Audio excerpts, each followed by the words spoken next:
أعوذ بالله من الشيطان الرجيم. بسم الله الرحمن الرحيم. قاف والقرآن المجيد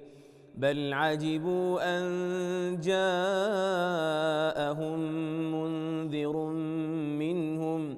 فقال الكافرون هذا شيء عجيب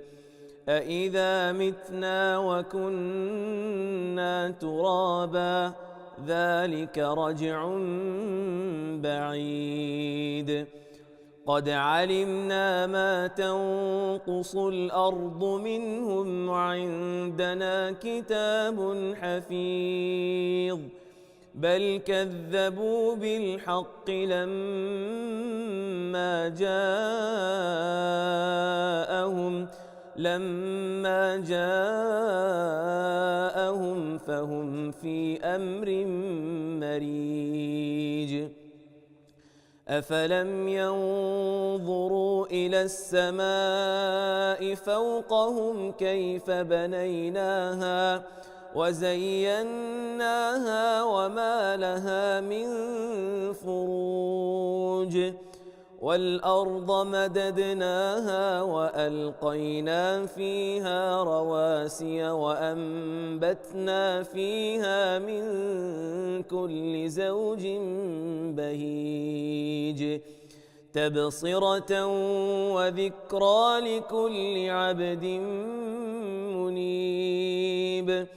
ونزلنا من السماء ماء مباركا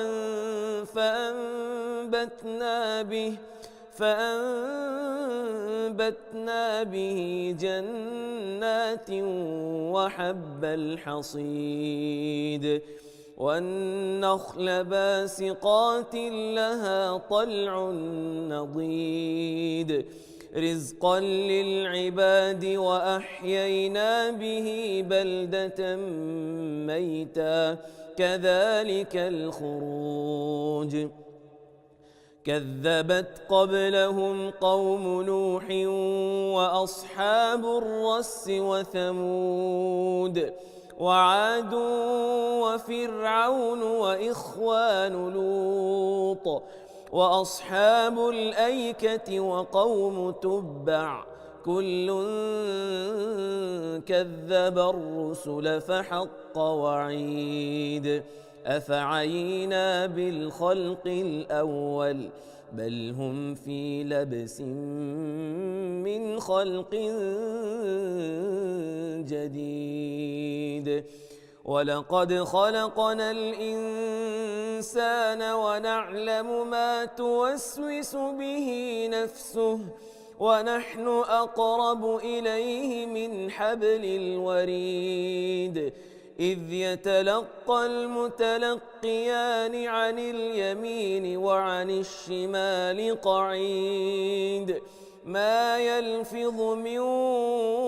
قول إلا لديه رقيب عتيد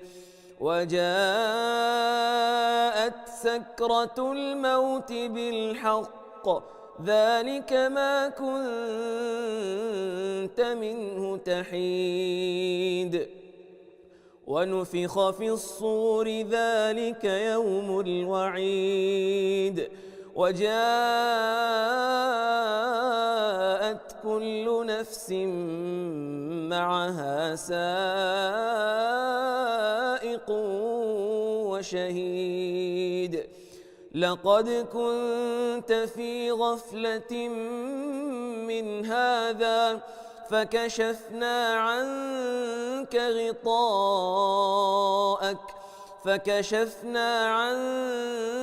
غطاءك فبصرك اليوم حديد وقال قرينه هذا ما لدي عتيد ألقيا في جهنم كل كفار عنيد مناع للخير معتد مريب الذي جعل مع الله إلها آخر فألقياه في العذاب الشديد قال قرينه ربنا ما أطغيته ولكن كان في ضلال بعيد قال لا تختصموا لدي وقد قدمت إليكم بالوعيد ما يبدل القول لدي وما أنا بظلام للعبيد يوم نقول لجهنم هل امتلأت وتقول هل من مزيد وأزلفت الجنة للمتقين غير بعيد هذا ما توعدون لكل أواب حفيظ من خشي الرحمن بالغيب وجاء بقلب منيب ادخلوها بسلام ذلك يوم الخلود لهم ما يشاءون فيها ولدينا مزيد وكم أهلكنا قبلهم من قرن هم أشد منهم بطشا فنقبوا في البلاد هل من محيص إن في ذلك لذكرى لمن كان له قلب أو ألقى السمع وهو شهيد ولقد خلقنا السماوات والأرض وما بينهما في 6 أيام وما مسنا من لغوب فاصبر على ما يقولون وسبح بحمد ربك قبل طلوع الشمس وقبل الغروب ومن الليل فسبحه وأدبار السجود واستمع يوم ينادي المناد من مكان قريب يوم يسمعون الصيحة بالحق ذلك يوم الخروج إنا نحن نحيي ونميت وإلينا المصير يوم تشقق الأرض عنهم سراعا ذلك حشر علينا يسير نحن أعلم بما يقولون وما أنت عليهم بجبار فذكر بالقرآن من